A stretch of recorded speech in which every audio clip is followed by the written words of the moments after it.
Hello, I am Shiva from Biopeak, and today I have Mon Brokman from Behavioural Foresight, who heads our performance psychology division in Biopeak. Uh, I would first like to congratulate Mon on his recent success with Lakshya Sen at the All England Championships. Congrats, Mon. Thank you so much. Thank you. And I have him here today because I wanted him to tell us about the work that we do together at Biopeak and how our clients get a similar approach that Lakshya Sen got, right? And you've been working with him for a while. And I wanted to ask you how you see what the variation is between your work with Lakshya Sen and the work with you do with our clients at Biopeak. So as you said correctly, what we do is performance. When you look at performance, anyone who has a desire for quality or the will for quality and have a purpose in life is a performer. It can be at work, in whatever level you are at your work. It can be at home as a parent, as a grandparent, as a child in school. You just need to have those two components, and you are already a performer. In this case, when we work with athletes, the purpose is very clear. The quality is ranked. But in life, that it might be slightly more vague. It's still exactly the same. That's really interesting, right? We have to look at everybody today as a performance athlete because everyone seems to be performing at the very high level at whatever they're doing. And I think that was our first interesting conversation when we decided to create the programs at Biopeak. We said that we would bring the same kind of rigor that we have in terms of performance to every person. Now, what makes it interesting, as you said, is that there's a gradation system. There's a way that you look at a performance athlete and you say you're ranked. There's a goal setting. There's an objective driven view. And that was what's really interesting about the work that we're doing at Biopeak as well. You're bringing the same kind of rigor and testing to the every person, right? Mon, can you talk a little bit more about that? So I think one of the things that we wanted to bring into Biopeak and what Biopeak is all about is quality, and which means that we don't want to look at things clinically. Yes, we are very clinical, very medical, data driven, but at the end of the day, we want to have a perception of performance, of potential, of what every person that come to us, where he started or where she started, and how far can they go. It doesn't matter if it's weight, if it's a lung issue, if it's a energy production issue. Eventually, it's all the same if we look at it from the perspective of how far can we take you with us, instead of just we are trying to fix something that is broken. So, what's also interesting for us is that we use the same data that we use for the performance athletes that are performing for India internationally as we do for our clients at Biopeak. And we're using things like the neurocognitive testing, we're using other metrics for the neurobiology piece of it. Can you talk about some of those metrics, Mon? So when we look on the psychological aspect of it, in the last decade, what we try to do is to quantify psychology, so we can also track progress for us, but also for the people who works with us, to know what are they able to do better than what they could do before. And it's a main component psychologically to know that you are progressing and improving, which creating a chain reaction of doing it more. For that, one of the interesting methods that we are working is a biofeedback, where we can see psychophysiological parameters like heart rate, like a heart rate variability, like a skin conduction or arousal. And those parameters, when we are just sitting, should be in a homeostasis of relaxation. And what we are able to see with a single thought or with a single breath is those parameters are reacting. If they're reacting, it means that it's a more psychological reaction than physiological one, which helping us to work with the clients from a baseline of those parameters and how naturally they're reacting to stresses and to recovery, and how to regulate them and how to control to a level that a person can decide that they want their nerve system to function in X way, and they can just do it by will. And if they want their heart rate to function higher because they need to get ready for a peak performance, like giving a presentation or working and presenting to investors, they need to pick for that moment. We can modulate that and they can actually do it for themselves. They don't need to be victims of the situation and then things suddenly happen to them. Other than those parameters, what we are also looking is on emotional profiling, and which and personally over the years I learned that the emotions is the glue between what's going on internally and how do you actually perceive reality. And many times we don't glue is something that you can see, so it's very difficult to label, to understand which emotions you are going through.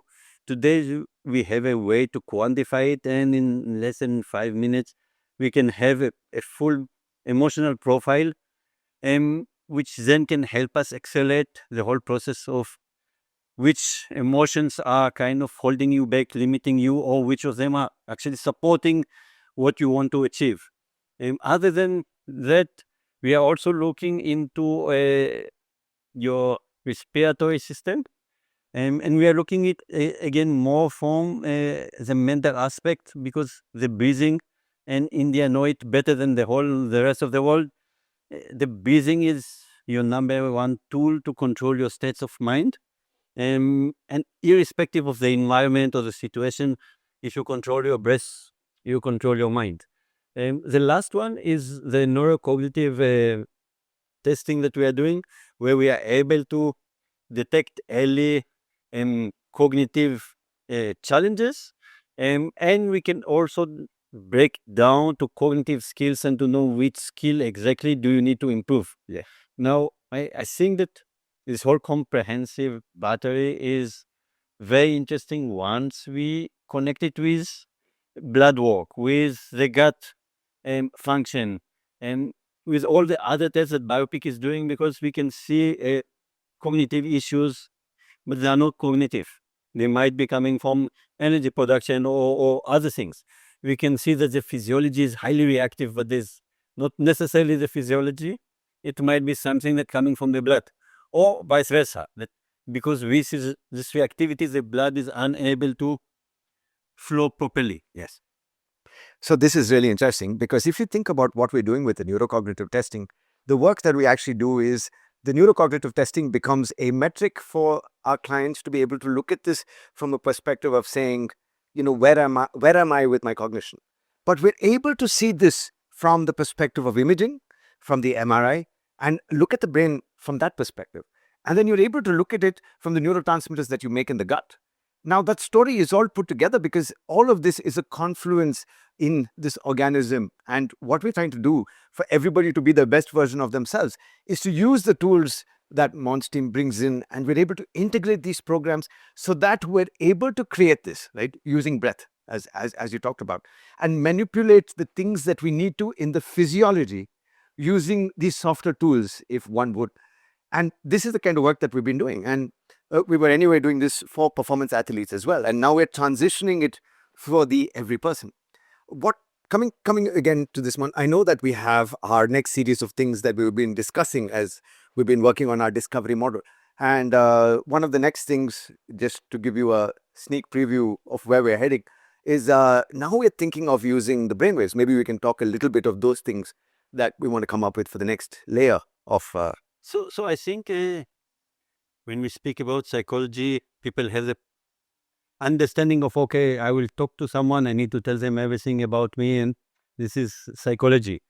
What we are trying to bring, or we are already bringing with the top athletes, and now it's for everyone, is the understanding that you can train psychology, you can train your mental states in a much more exciting, interesting, engaging ways, from using computer games to understand which frequencies are actually helping you to be where you want to be. And many times people just saying you need to be relaxed, don't be stressed. But we know that when we speak about performance, is the ability to balance between the two, and one part of you can be very stressed because this is bringing the best out of you, and the other parts need to be very nonchalant and quiet. But how do you do those things? Through experiences. And talking is nice, but what we are trying to bring into the picture is creating mini experiences for the people who works with us, that they can actually see themselves doing it, and at the same time see how the brainwaves physiology is responding to what's going on. So they have the outside picture of playing or interacting with the activity, but at the same time they can see the inside picture to see that it's actually working for them. And one of the things that we are working now, it's a new protocol using a EEG device that measuring brainwaves, and to see how quickly we can find the your own personal frequencies that can regulate you to a theta level, which means that you are very calm, very relaxed. And at the same time, what we are looking also is, can your left side of the brain and the right side of the brain functioning or communicating similarly? What happened many times, those sides are not equal, and this is where we start feeling overwhelmed. This is where we start having troubles with cognition. This is where the brain is working really hard, but we are unable to express it. And so by doing that and finding your own personal frequencies, we can bring it into that synchronicity. And at the same time, we can also look into the other direction. And again, if you want to perform and you want to accelerate and go high, how do we help you go high? So again, you understand that it's both the sides are equal and you can see your brain changing. And it's in a matter of minutes that we can do it. So yes, psychology many times is a long processes, but what we are also bringing into the picture here now. How do I help you now? How do I able to manipulate what I need for myself for a specific situation, and what we call acute situation, did my best at that acute situation, and then I can put it behind me and move to the next situation. This is also really interesting because I think what we are coming to the conclusion of and looking at the data and everything else that we're looking at is you have to look at stress as stress resilience and stress reserve. And then you have eustress and de-stress. And it's amazing that it's actually a balance of performance and relaxation and about how we actually can exist with both these in an optimal frame of mind. And I think this is exactly what we're working on. We're able to see this in biochemistry with things like the cortisol. And actually the work that we've done, we're actually able to see the cortisol actually change with the kind of interventions because everything is so highly personalized and everything is so proactive for every individual that they're able to do those exercises because it's almost gamifying it. I mean, I think that's one of the interesting parts of how can we make all of this interesting?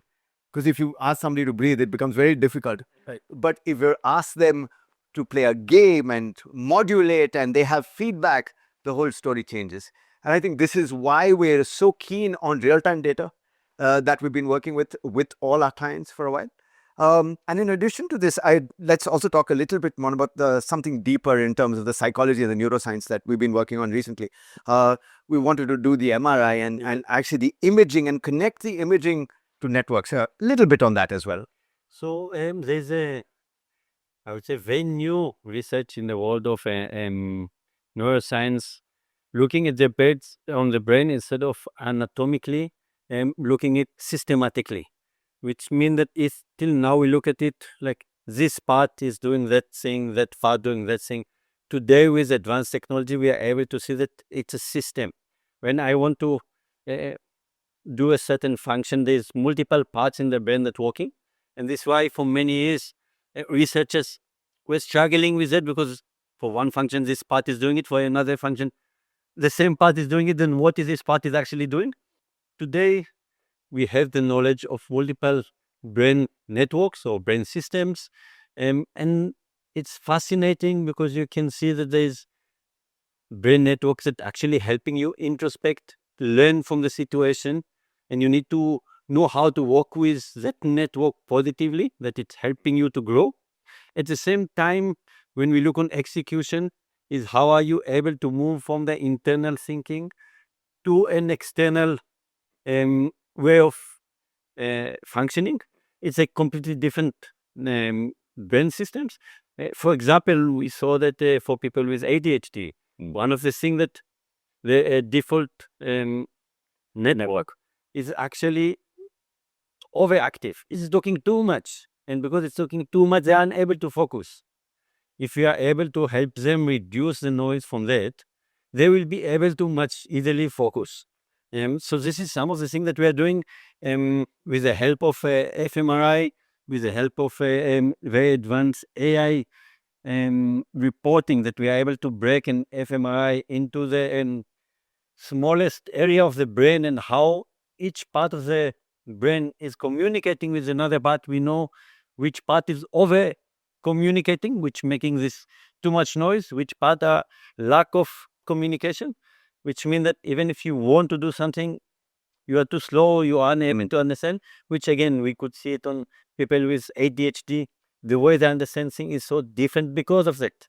And we are working on a very interesting protocol gonna help you choose which brain system are you working in, to know to activate the brain network that you actually want to work with um, on demand, which at the moment it's something that whatever happened to me and this is who I am. But you should not have this limiting identity because your neurology is working in some way. We know the 3 decades, the neuroplasticity is a known fact of the brain is flexible enough to change. We see it in injuries, but we know that you don't need to wait for an injury to overcome his injury.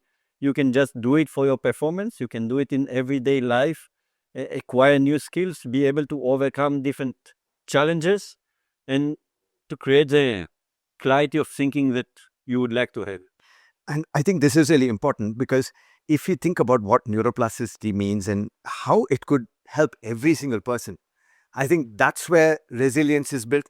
That's where we're also able to, because of the last 10 years of imaging improvement and neurosciences work and the connectome. So now we have had the microbiome and we've had, the metabolome. But recently, I think what's been at light is this whole idea of the connectome, discussing exactly what Mon has just highlighted to us. And for us at Biopeak, what we really want to do is take all these parts of this connectome and connect it to all our other omics so that we have a consolidated approach in the way that we have a 3D avatar of a person, and to be able to, while we're working on the soft skills and looking at parts of the brain, can we get the right kind of neurotransmitters working for you? Can we get the right kind of myelination on the nervous system because of the kind of nutrients that we can put in and the supplementation that we can put in, so that we can optimize all of this into, I suppose, a fine art for every person. Our work today is basically to get every client to empower them with self-knowledge and to convert that self-knowledge into control and that self-control into wisdom. And with that idea, thank you, Mon, and thank you, everyone. It was my pleasure. Thank you so much, Shiva.